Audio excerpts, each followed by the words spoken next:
And so I want you to think right now, where did you start? And maybe this is something that you can reflect on and see how you've grown from what you started with and where you are now, because I think there's so much beauty in that arc and realizing how much you've grown and how much you have built something that you love. And I also want you to think perhaps if you're at a crossroads of starting something new, maybe it's a really good time for you to evaluate, am I creating this because I love it? Or am I creating it because I feel like I have to or I should?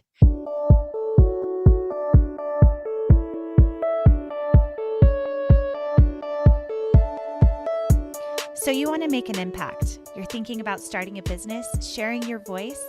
How do women do it that handle motherhood, family, and still chase after those dreams?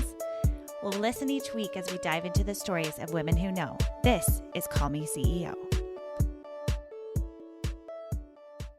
Hello, everyone, and welcome back to Call Me CEO. This is your host, Camille Walker, and today's episode is going to be a little different. We are now going into what I like to call the busy season of motherhood. Okay, listen, motherhood is always busy. It's always going to be crazy, but there are specific times in motherhood, for me at least, that are busier than most, which is heading back to school, the beginning of a new year or the end of holiday season with Christmas and New Year's, the end of the school year.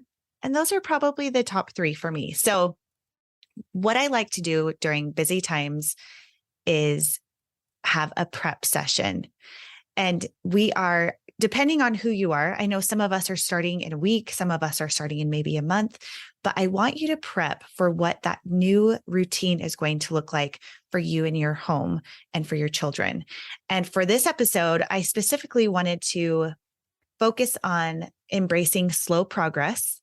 And I also wanted to tell you that this is the first of 3 episodes that are coming where we're going to talk about planning for the busy or the busy seasons.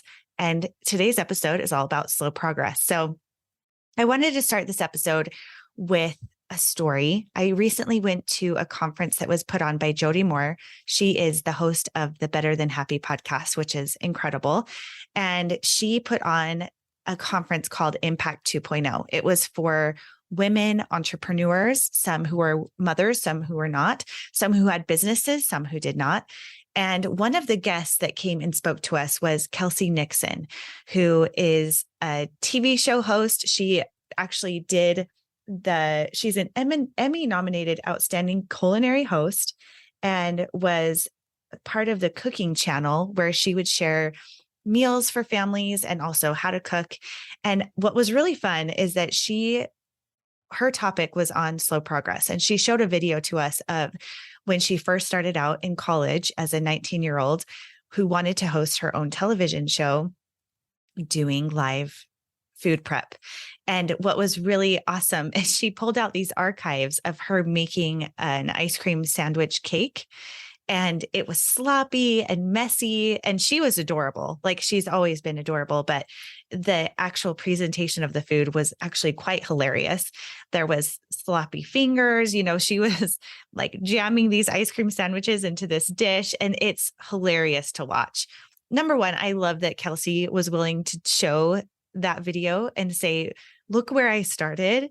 And then also she showed a video from just 3 years later of her hosting a show that she actually was Emmy nominated for, where she was prepping and cutting up beef and taking you through this experience with her. And the production quality, of course, was night and day difference from like college kids to professional teams and cameras and everything else.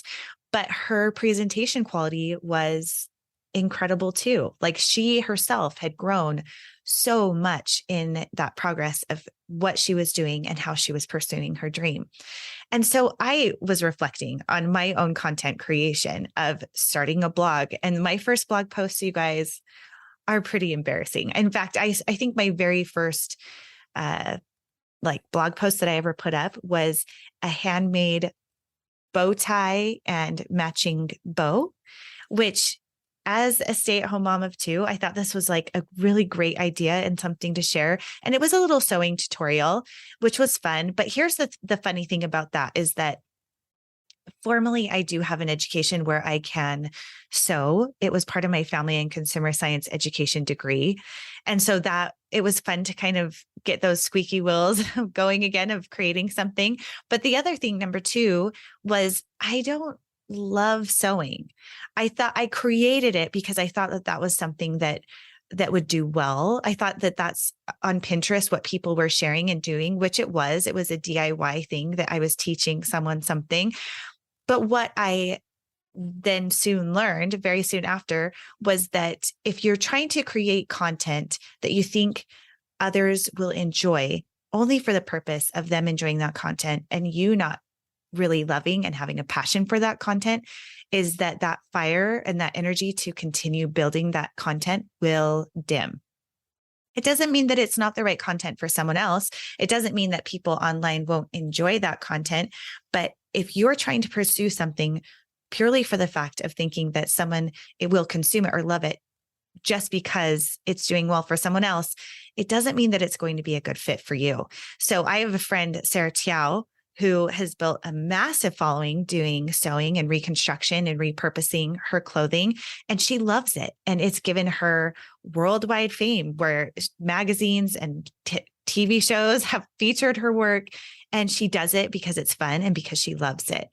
It wasn't a good fit for me. So even though that was my first blog post of what I shared at mymommystyle.com over 10 years ago now, which is crazy, that was not sustainable for me. That was not my passion.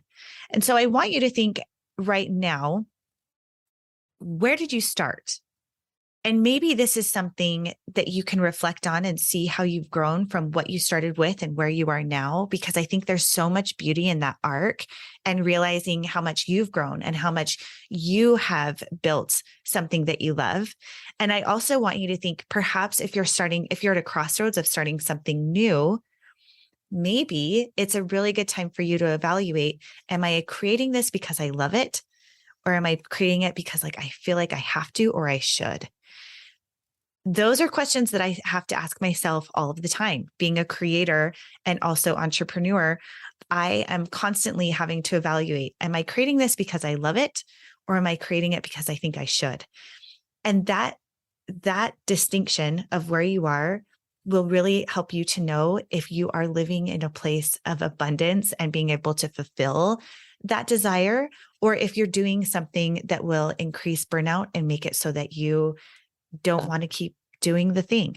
Because I promise you, if you're not tapping into that passion of doing the thing that you really want to do, you will burn out. Because slow progress will always be more consistent if you love what you're doing, even if it's slow. So I think the point that Kelsey was making in sharing that video with us, and then sharing the one that she had done a few years later, was she easily could have thrown in the towel. And at the time, she even says, I thought it was amazing, but looking back now, I realize it was really, really bad, which in my opinion, I wouldn't label it that way. But of course, we're our own worst critics. But the point of it is that we're all beginners. We all start something being new at whatever that thing is. So I don't want that to deter you. If you're starting something new, whether it's a new business, creating something, being new to TikTok, being new to Instagram Reels, whatever it is that you're trying to do to perpetuate your business, it's okay to be new. It's okay to feel uncomfortable. And eventually what's going to happen is that you will practice imperfectly until you become perfectly good enough. It doesn't mean that you're going to be perfect, but it means that you're going to be comfortable and that you'll be able to show up with confidence, right? So that perfect isn't necessarily the end result that you want. You want perfect enough that you feel comfortable, because perfection, what is that anyway, right? What is the exact perfect ratio of exactly what you should be doing? I don't think that anyone exactly gets that target. I think it's more about building the confidence of showing up consistently and being okay with slow progress. So as you're thinking about that, I want you to give yourself grace for going into this new season of your life, of this new fall season. And maybe you're thinking, I want to start something new. I know for myself personally, my youngest is going to be in school full-time for the first time ever. And I'm going to be doing something I've never done before. I'm going to have access to daytime hours I've never had before. It's crazy. So I want you to think, what is this season that I'm looking at? And trust me, I've been through seasons of having 4 little ones at home, 3, 2, 1, driving to multiple different places, but you can always find pockets of time to create slow progress. And whatever that season is for you, whatever those stages may look like, allow yourself to have grace in knowing that by showing up, you're always moving towards that goal rather than stalling in perfection or trying to find the perfect way to move forward. One of the things I like to think about this specifically is with running or like a physical goal. So my brother is a marathon runner and he'll see people running marathons. And he said to me once, Camille, it's crazy because we always think in our minds, a marathon runner has to have perfect form, that they have to run a certain way, that they have to look a certain way, that they have to have a certain physique. And he said, but I have seen runners with wide gaits, with crazy swinging arms, people that are thicker than me, thinner than me, taller than me, shorter than me. And I may look at that person and think, oh, I could probably beat them. I might be able to run faster than them. And he says, and then out of nowhere, that person is passing me up and leaving me in the dust. And it doesn't matter that their form wasn't just perfect. It doesn't matter that the vision of what I think a perfect runner would look like because they were slow progress. They had slow progress that worked for them, and it didn't have to look like anyone else. And I think that too often, and I know this for myself too, is I will look around and think, oh, this person can for sure do this better than I can, or this person has more experience. So of course they're going to be able to do XYZ better. But what I want to tell you is that your progress, whatever it is valued. And it's worth it. And especially as mothers, we have to be comfortable with having slower progress sometimes because we have so many demands from the people that we love, that are our number one people, and the things we need to do. So find those pockets of time, be comfortable with slow progress, and know every time you see someone running, I literally think this when I see people running all the time, no matter how slow they are, no matter what their style is or what they look like, they are running laps around me because I'm sitting in my car, or they're running laps around me because I'm sitting on the couch or whatever it is. So I want you to think about that in terms of business. If you are doing one small thing, a few small things a day, pockets of time that you can squeeze in with your slow progress, think of where you can end up if you keep showing up every single day. I love you all. If there are things in your business right now where you're thinking, I want to start something new, or I need to unload some of the weight that is on me, I have solutions for you. I am now coaching mothers in business to be able to create those pockets of time to overcome mindset blocks that might be in your way. And I also have my 60 days to VA program. So if you're thinking, I want to start something new, I want to have a business where I call the shots with my own schedule, being a virtual assistant is the perfect way to do that because you get to choose your hours, the skills that you like to develop, which I will teach you. And you also get to choose how often and who you work with. So that's an amazing, awesome feature. Also, number 2, I am now lining up entrepreneurs like you who are busy and overwhelmed with a virtual assistant. I'm taking graduates from my program and matching you up for the best fit. And I'm starting to get those going. And that's been really awesome too. You can schedule a discovery call with me in the link below where you can either see if the virtual assistant course is good for you, 60 days to VA. If you want motherhood and business coaching, I'm available for you too. Or if you're wanting to hire a virtual assistant, you don't know where to start or who to trust, I got you, babe. So that is my first mini episode. Stay tuned for the next one. Hey, did you hear the news? 60 days to VA is no longer something you have to wait for to enroll. I'm actually starting to bring on students one by one. It's a very personal interaction where I do a discovery call with you to see if 60 days to VA is a good fit for you. because in the end, on the flip side of things, I'm starting to do matchmaking with CEOs who are looking to hire virtual assistants.